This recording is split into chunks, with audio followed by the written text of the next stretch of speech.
Hi, thanks for watching. I hope you're having a good day. I certainly am. My name is Andy, by the way, and thanks ever so much for looking in at my channel today. In this video, 5 facts of life about the tarot. We're going to go for a little spin and we will read some cards as well, because that's what it's all about.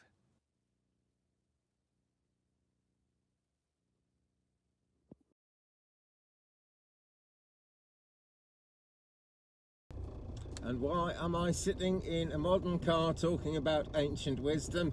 Well, one reason is that I've got to go out, you know, and the other reason, apart from the fact that I know you guys like these driving videos, is that the relevance of ancient wisdom of the tarot is very strong today, and I'm sure it always will be, even in another couple of thousand years when the planet is, you know, unrecognizable from what it is now. The wisdom will always be strong because some things don't change, you know. The world is always changing. But the spirit guides that I associate with the tarot and the wisdom of the tarot is something that never really changes. It's a bit like a satellite in geostationary orbit, if you know what I mean. It's always in the same position relative to your house, for example. If you're watching satellite TV, it's always in the same position in the sky, but that's because it's moving really, really fast to keep up exactly with the Earth's orbit. And in the same way, that ancient wisdom never changes in its relevance. The kind of issues it addresses, the things it speaks to, change all the time. A lot of people, for example, are concerned about, you know, some issue they've got going on with the government and something to do with their employers and their income. And yet the tarot comes from a time when, I suppose you'd say it was an agrarian kind of a society, maybe even hunter-gatherer. That side of things was still pretty active. And all that's changed so much, and yet the wisdom is still very relevant. A lot of the ancient wisdom of the tarot goes right back to Egyptian times. I mean, ancient Egyptian times. And how long ago was that? Some say that the Great Pyramids of Giza are like 5,000 years old. Some say they might be 69,000 years old. Apparently there's evidence for that. I don't want to get into issues about that, but the ancient Egyptian wisdom is very, very strong in the tarot. There is a deck by Aleister Crowley called the Thoth deck. It's not one I use. I do have a copy actually, but I just don't get on terribly well with the energy of it. I think you've got to go with the cards that you feel comfortable with, just about above anything, because you've got to be comfortable when you work. But one thing that I am quite comfortable with about the Thoth deck is that the ancient Egyptian symbols are very strongly represented in it. And all that ancient Egyptian knowledge is actually very powerful. It all depends how you use it, and that's my beef with Mr. Crowley, really. But, you know, it keeps up, it really does. And, you know, if we think of someone like Osiris, and I've got another deck, the Ascended Masters cards that I use sometimes on my channel for one-to-one readings on the lives as much as anything. There's an Osiris card in the Ascended Masters deck, and it tells you to write, simply to write. And of course there's great magic in writing, and that was much more appreciated, much more understood in ancient times, because, you know, not everyone could write. And it's true today, not everyone can write. Well, that's no criticism, we all have different lives. But in ancient times, hardly anyone could write. It was only the elite. And if we're really talking ancient Egypt, we're not too far away from the invention of writing there. So people saw that wisdom differently in those days. People would look up to someone simply because they could write. And actually you had to be quite someone to be able to write in those times. So it's very, very old wisdom indeed. And a lot of aspects of it might seem irrelevant to our lives today, but I'm sure they're not. Because It's all guided, and the celestial powers, if you will, the universe, whatever you want to call it, has this massive overview of life and the world, and there's no time there, you know, there's no time in that celestial sphere. So all that guidance is coming from a source which knew how the world would change even kind of millions of years ahead of itself. So that ancient wisdom is so valuable, so worth taking notice of.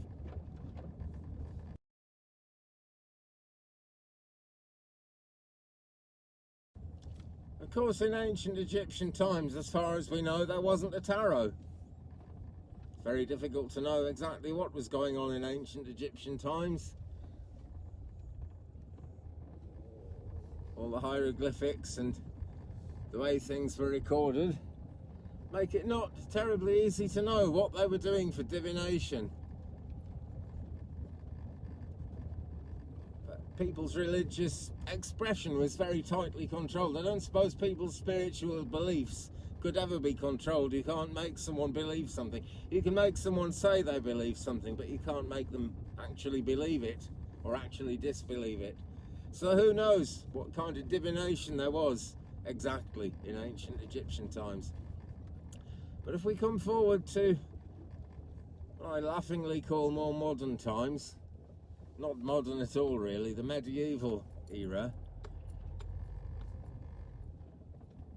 In fact, let's come a bit further forward, let's come to the 15th century. That's when we start seeing the seeds of the tarot as it is now. And there is a very old-fashioned deck which almost goes back to those 15th century times, which is still in print today. It's called the Mantegna, and I've got a deck. I love it. I never use it in my sort of online readings, just because it's supposed to be used in a very complicated kind of way. You're supposed to play a massive game of solitaire using the whole deck, and there's like a process of elimination, and the cards you end up with are really the cards you're supposed to end up with. There's no messing with it. It's very powerful, but I'm not sure who wants to watch a 4-hour reading of me playing solitaire. But yeah, it's a wonderful deck. It goes back to the 15th century, and it's almost ancient wisdom, just not quite as ancient as the wisdom I was talking about before. Wealthy people in those days would commission artists to just make a series of pictures for them to think about. Pictures that would inspire philosophical thought. And they would end up with a book of these pictures, or maybe a pack of these pictures, or maybe they'd have them all around the walls. And then people started noticing they were drawn to a particular picture on a particular day, and from there you get the idea of there being some kind of divine inspiration, some kind of celestial power drawing you to a particular image or a particular set of images. And that really was the beginning of the tarot. That's where the idea of having a deck of pictures to unlock the secrets of the universe actually began in our modern understanding of it.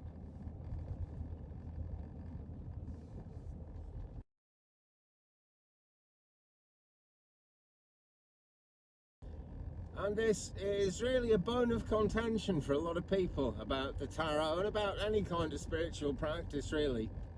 Excuse the shadow over my face. And why do we accept the validity of the tarot? Well, friends, if you're at the beginning of the tarot journey, this might be news to you, but if you've been interested in the tarot for any length of time, you'll have started noticing that it's, you know, very accurate. And some people will just never accept that because they'll never get on the journey in the first place. They'll never believe any of it's at all possible. But those of us who follow it find a lot of truth in there. And Danny Shea, who does Bathrobe Tarot, has a sign up saying the cards never lie. And they don't, they never lie. It's always true. But there's a kind of tough love about it as well. And that's not an easy thing to accept.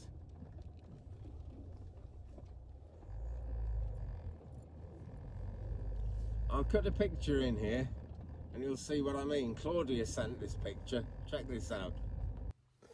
And he really was coming back, according to the reading, but only to get his stuff. The cat looks rather pleased about that, but that's cats for you. And that is really poignant, isn't it? A lot of people want tarot readings because of something to do with a relationship that they either want to find out or they want to understand something they've already found out. And it really can go that way, you know. You only get to know what you're meant to know. And sometimes it amounts to a painful lesson, I'm afraid. And I'll never enjoy being the person to give that painful lesson to somebody. But then I remember it's not me giving the lesson out, it's me channeling the message, me channeling the truth. And so I guess you have to be willing to accept that, but then we have to accept all sorts of things in life. Some good, some not so good. It's a fact. Facts of life. That's what this is about.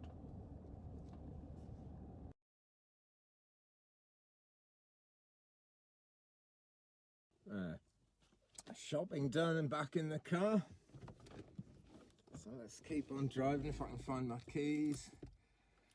Yeah, here we go. So which readers are you going to listen to, eh? I mean, this is an important question. Different strokes for different folks. And just as the celestial powers inspire us as readers,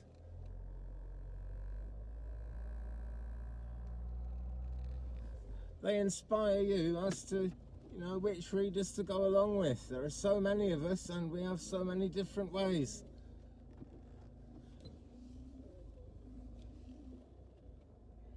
I made my video, I think it was sometime last week, about, you know, the way I read, which is I don't go by the book, basically.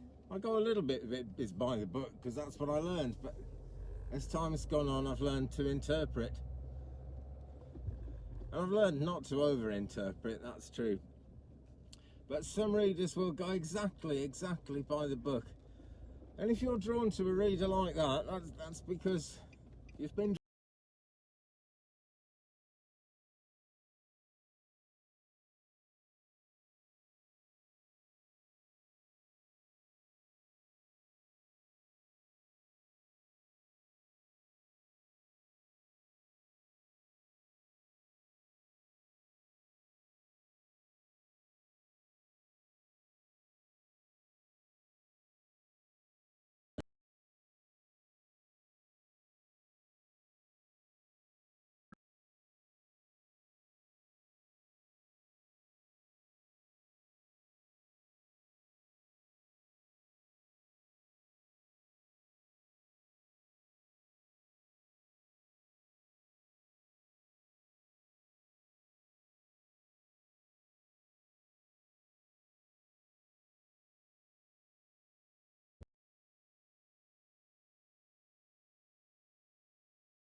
with your eyes open tends to override that, or at least tends to condition it a bit. The very best, most expert readers have really trained themselves not to let the physical worldly energy of the moment get in the way of their interpretation of what is actually divine truth, and that's very important. Even though the interpretation of that divine truth is actually meant to relate to what's going on in our lives, I'm sure you know what I mean. There's what we'd like to happen, and then there's what does happen. But there's always a way of working through it, always. So it's good to reach out there, bring the truth in here, into the heart, let it be real. It's nothing to fear. On that note, it's getting very hot now, so I'm going to park this up, and in a blink of an eye we will be in the house, and I'll pull a deck out and we will do ourselves a reading.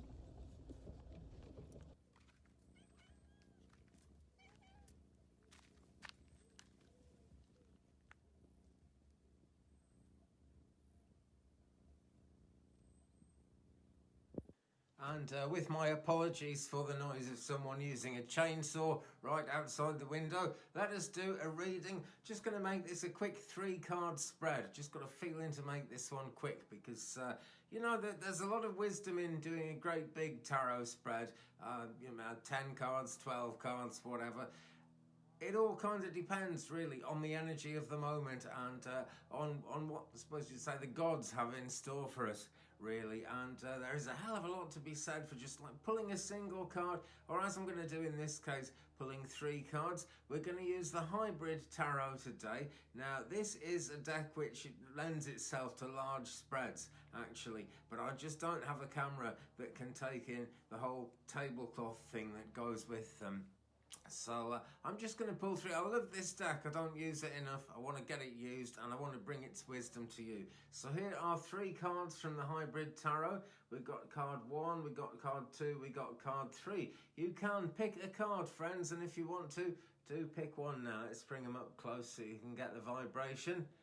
Okay, or you can pick all 3, or you can pick 2 of them, whichever way you want to do it. You know, that's the way it goes. That's the thing to do. Go with your own psychic intuition, and in anything to do with the tarot and what the tarot is all about and which readers you have and whatever, it's always your intuition that really counts. I can't emphasize that strongly enough. You are your own psychic. Everybody has that psychic sense one way or another. Some of us have developed it more than others, but you know, who are we to say that we've got any gift that that someone else hasn't got? Okay, so if you've picked your card, or you've picked your cards, or you've decided to go for all 3, you are all set, and so am I. So here we go with card number 1. We'll turn it round. It's the Phoenix. And it's all about fire and motivation, as it says on the card there. It's also the number 5 of clubs, if we look at it that way.